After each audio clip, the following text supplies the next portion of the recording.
Unsere Radreise durch die südliche Toskana geht weiter. Und während wir durch die hügelige Landschaft der Maremma radeln, tauchen wir immer tiefer in die außergewöhnliche Geschichte einer faszinierenden Region ein. Heute begeben wir uns auf die Spuren des uralten Volkes der Etrusker und einer Siedlung, deren Ursprünge unglaubliche 2500 Jahre in die Vergangenheit reichen. Der Weg in die malerische Stadt Pitigliano führt uns vorbei an wilder Landschaft und an geheimnisvollen Orten aus der Vergangenheit. Doch bevor wir von Manciano aus aufbrechen, genießen wir in der Morgensonne den Weitblick vom höchsten Punkt der Stadt und schauen auf das Meer und auf die Hügellandschaft. In der örtlichen Bäckerei bekommen wir von der Konditormeisterin, die schon mehrere Preise gewonnen hat, eine Tasse fantastischen Kaffee und 2 frisch gefüllte Cornetti. So kann der Tag typisch italienisch starten. Gut gestärkt räumen wir unsere ganz besondere Höhlenunterkunft, quetschen uns vorsichtig mit unseren Rädern durch die enge Eingangstür und stürzen uns direkt bergab in unsere Radtour.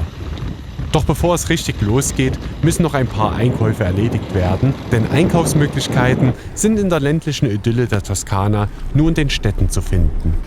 Im Coop von Manciano ist man schon voll auf Weihnachten eingestellt, doch glücklicherweise sind für heute wieder sehr milde Temperaturen von bis zu 13 Grad angesagt.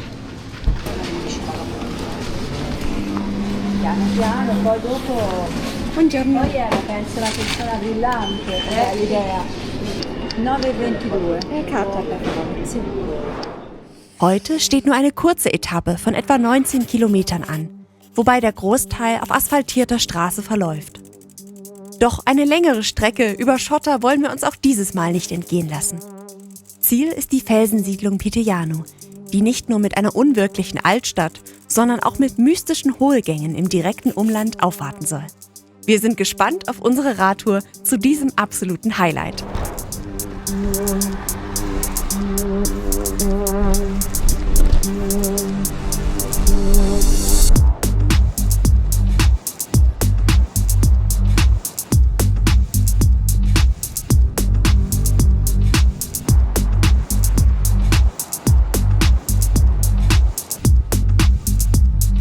Vorerst geht es auf der Strada Regionale nur bergab. Wir legen uns so richtig in die Kurven und genießen die Ausblicke auf das hügelige Land. Nach 3 Kilometern verlassen wir direkt den Asphalt, um auf die besagte Schotterstraße abzubiegen. So, jetzt sind wir von der Straße abgefahren und fahren jetzt hier diese kleine Schotterstraße Richtung Pitigliano. Ist hier mit 4 Stunden 55 ausgeschildertem Tisch zu Fuß. Ist aber auch als Mountainbike-Strecke gekennzeichnet. Na, dann werden wir sehen, was uns heute hier erwartet.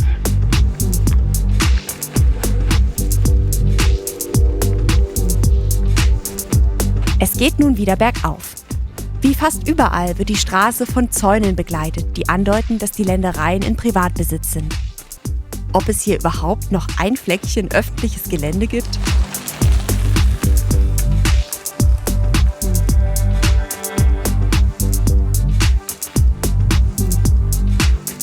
Meist gehören die weitläufigen Felder zu Bauernhöfen, zu denen oft von Zypressen gesäumte Straßen führen. Wir werfen noch einmal einen Blick zurück auf das auf einem Hügel thronende Manciano, umgeben von Wäldern und Olivenplantagen.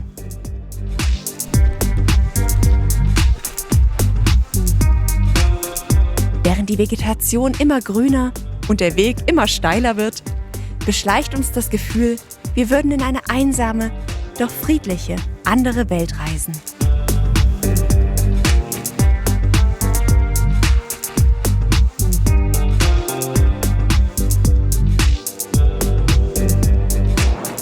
Ja, diese Schilder haben wir jetzt auch schon häufiger gesehen, dass hier vor Hunden gewarnt wird, also im speziellen Fall vor Schäferhunden.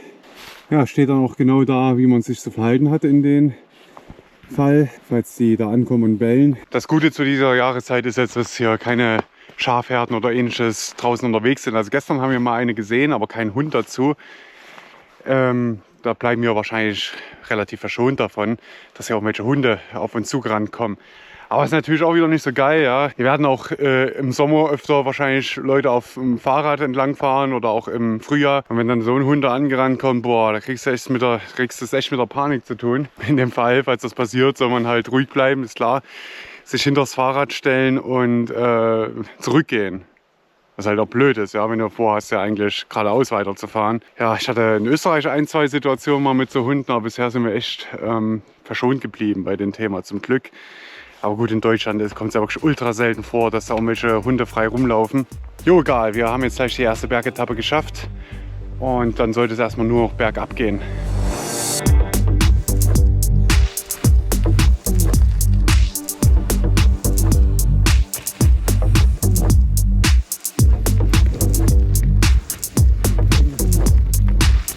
Okay, da war jetzt doch eine Schafherde und ein Hund. Der hat uns auch nur angeschaut und hat sich jetzt nicht gezuckt. Zum Glück. Denn die Zäune hier sehen nicht so aus, als würden sie so einen Hund abhalten können. Der springt da immer drüber und das war's. Und jetzt haben wir einen herrlichen Blick hier nach unten.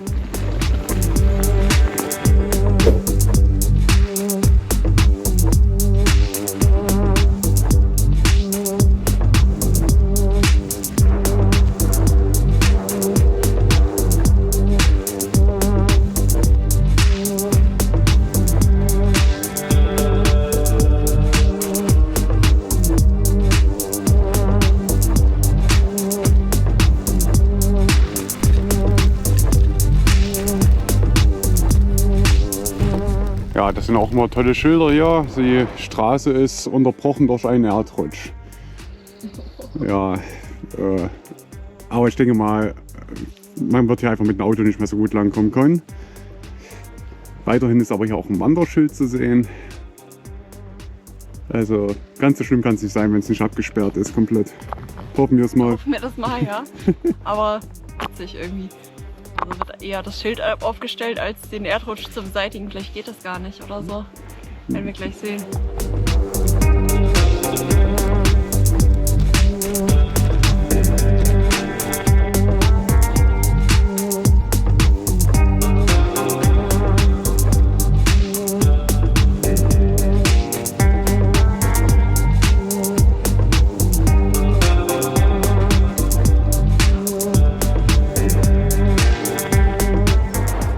Eine Höhle gefunden.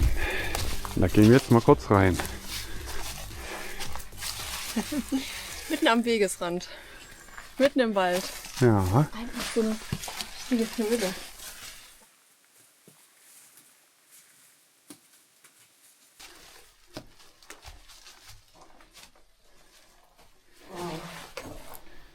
Ja. Schön dunkel. Mal irgendjemand betragen oder so. Stufen.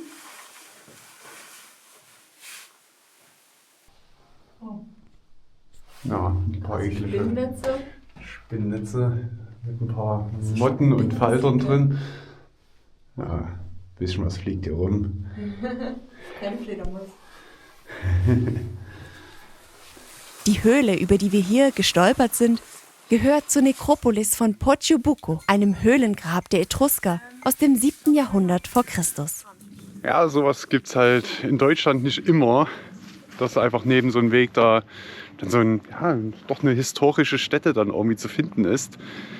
Hier muss es noch mehr in der Nähe geben, laut Komoot, aber wie es immer so mit Komoot ist, weiß man nicht so richtig, was das für Wege sind, die da hinführen. Angeblich hier lang, aber das ist abgesperrt und da hinten sieht man auch ein Haus. Also seit Süditalien sind wir da ein bisschen vorsichtig, was sowas betrifft. Aber ich denke mal, wir werden in unseren 3 historischen Städten, die wir noch besuchen wollen, noch genug sehen. Auf jeden Fall. Die 3 historischen Orte sind Pitigliano, Sorano und Sovana. Sie sind als die Tuffsteinstädte der Toskana bekannt, da sie aus dem weichen vulkanischen Tuffgestein erbaut wurden. Bisher wissen wir noch wenig über das uralte Volk der Etrusker, die hier Siedlungen errichteten, noch bevor das mächtige Römische Reich entstand. Mehr sollten wir aber in den nächsten Tagen erfahren.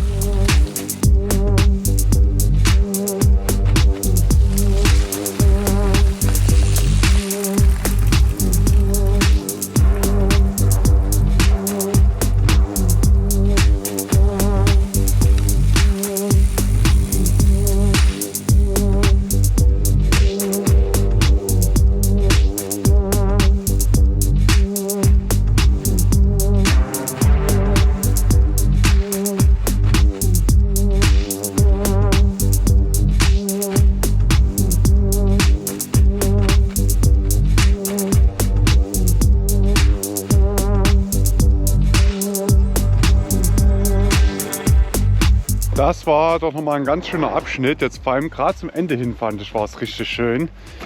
Ja, richtig nochmal Herbststimmung irgendwie, die hier aufgekommen ist bei den bunten Laubbäumen und irgendwie Sonne glitzert so ein bisschen durch. Also auch wenn es ganz schön steil bergab ging teilweise. Ja. Und ja, manchmal ein bisschen zu steil, sodass du irgendwie dich sehr aufs Fahren konzentrieren musst und gar nicht so auf die Landschaft schauen kannst. Aber war trotzdem richtig schön. Ja, das war es dann jetzt leider auch erstmal mit Schotterwegen. Jetzt geht es da hinten auf die Straße über die Brücke, weil über den Fluss müssen wir drüber. Soweit ich weiß, gibt es jetzt keine weiteren Wege, die man so unbedingt fahren kann mit dem Rad. Aber vielleicht fällt uns ja noch irgendwas auf. Mal sehen. Ansonsten sind es jetzt einfach noch 9 Kilometer, glaube ich, so bis Pitigliano. Dann ziehen wir da jetzt einfach durch auf der Straße. Bei Komoot stand eigentlich, da hat irgendjemand geschrieben, Landstraße ohne Verkehr. Lassen wir uns mal überraschen.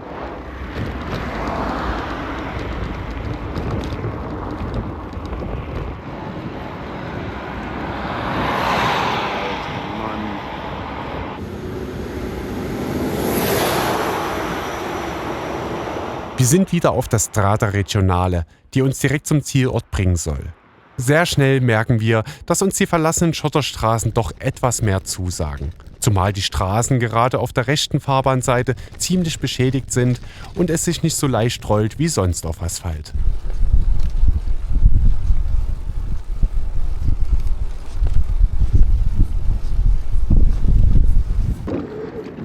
Vorbei an riesigen Anwesen geht es recht unspektakulär und stetig leicht bergauf weiter. Hauptsächlich sind wir damit beschäftigt, im richtigen Rhythmus zu strampeln und den Autofahrenden per Handzeichen anzudeuten, dass gerne die ganze Breite der Straße zum Überholen genutzt werden darf.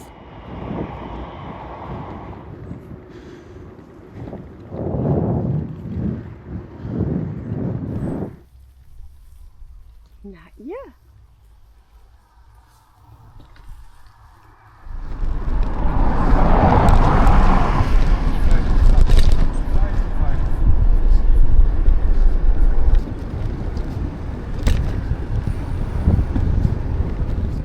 Bald schon geht es nach einem Kreisverkehr wieder bergab. Eigentlich hatten wir schon längst erwartet, Pitigliano in der Ferne erblicken zu können. Doch bisher war noch nichts von unserem Ziel zu sehen. Ein einzelner Turm deutet jetzt an, dass der nächste Ausblick uns regelrecht den Atem verschlagen sollte.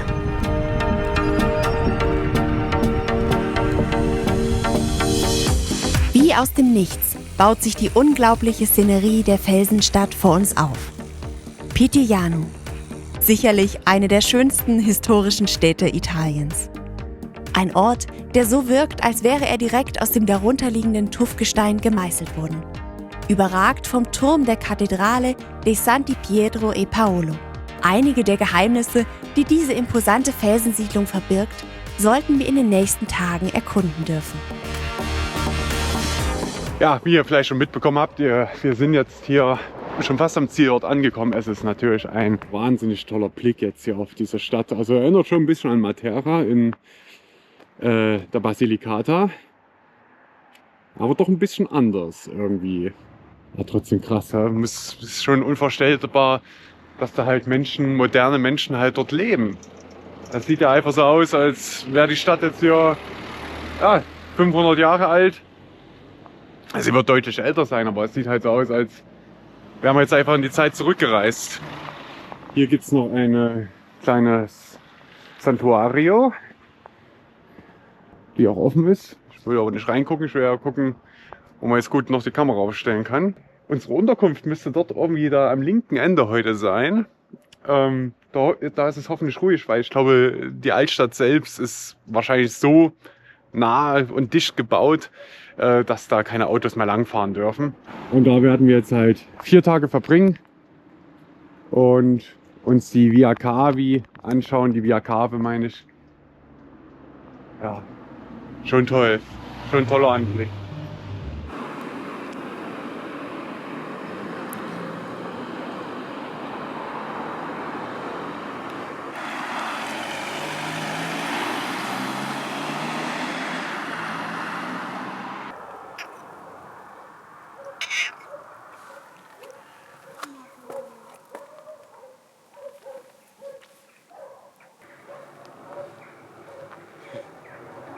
Was willst du? Sprich mit uns. Oh, du bist irgendwie ganz müde. Aber wir wollen auch nicht von dir gekratzt werden. Nee.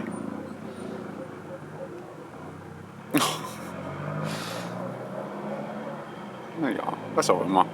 Eigentlich wollten wir bloß mal ein Bild noch machen, irgendwie vor der Stadt. Aber Katzen wollen beschäftigt werden. Ich glaube, Anne will am liebsten alle mitnehmen. Die sind hier irgendwie nicht so... Also die haben es jetzt zwar ganz schön irgendwie so mit kleinen Katzenhäuschen und so. Aber irgendwie ist es hier ein bisschen trostlos.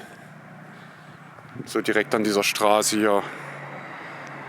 Es ist interessant dort, was die Kamera macht. Ja. Oh ja, schön. Also wenn der Zeitraffer jetzt nichts geworden ist, die Katze ist schuld. Nein, die ist nicht schuld. Die weiß ja nicht, was wir da machen. Ich war? Macht. Gatto. Also je länger wir hier bleiben, umso mehr tun uns irgendwie die Katzen leid, aber wir können jetzt auch nichts machen, wir haben nichts zu essen mit. Aber sie haben ja auch noch was. Sie haben noch ein bisschen was da, ja. Also irgendjemand scheint sich ja um sie zu kümmern, zum Glück. Wir geben ihnen aber mal was von unserem Wasser ab. Das Wasser sah nicht mehr gut aus, das da drin war. Macht uns richtig voll. Das brauchen wir das nicht so viel. Nee. Dann könnt ihr euch hier wieder bedienen. Dann schauen wir mal, dass wir jetzt langsam mal da rüber kommen.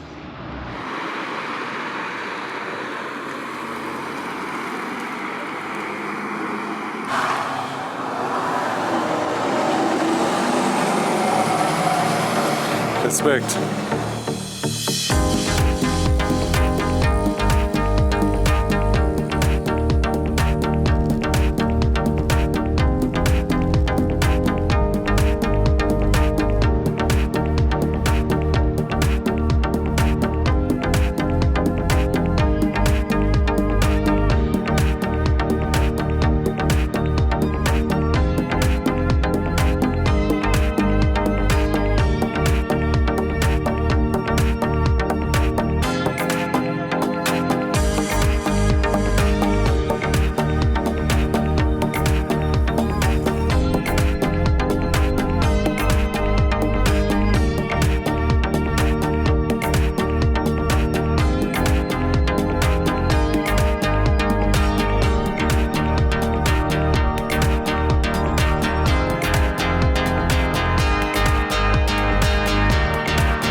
Geht es hier durch die schmalen Gassen von Figliano zu unserer Unterkunft, die ganz am Ende dieser Altstadt liegt.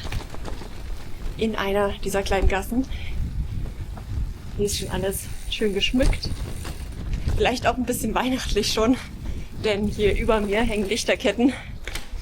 Oh ja.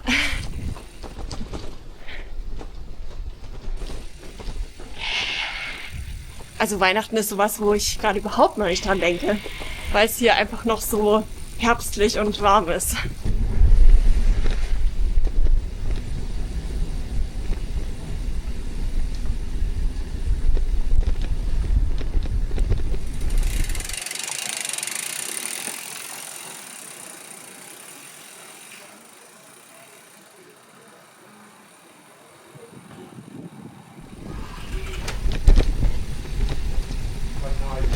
Ja, genau.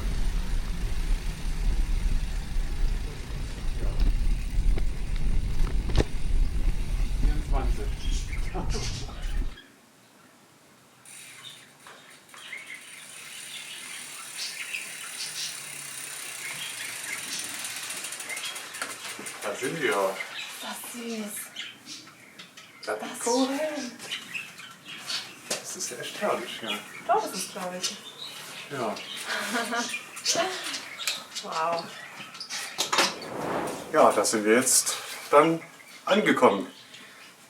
Kleine schöne Tour. Also zu 50% schön, zu 50% nicht ganz so schön da auf der Straße. Aber jetzt hier, also seitdem wir den Ort hier erblickt haben, sind wir natürlich wieder hin und weg. Und total verzaubert einfach von der Magie dieses Felsmassives. Und Ja. freuen uns einfach, den jetzt in den nächsten Tagen zu erkunden und da einfach ein paar schöne Entdeckungen zu machen. Da nehmen wir euch dann sicher auch nochmal mit, Genau. auf die eine oder andere Weise. Wenn es mit dem Rad ist, wird es bei unserem Hauptkanal landen. Wenn wir zu Fuß eine kleine Wanderung machen sollten, dann findet ihr das dann auf unserem Zweitkanal, Albenbummler. Vielleicht kennt ihr den auch noch gar nicht.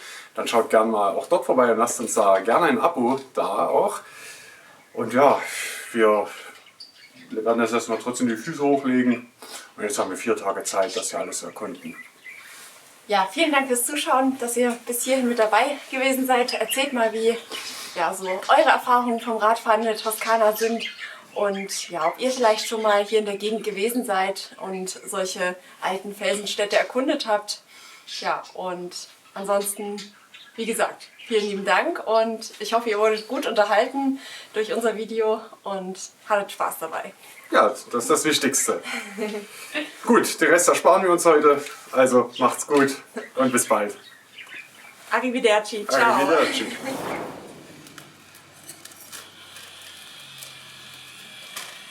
So.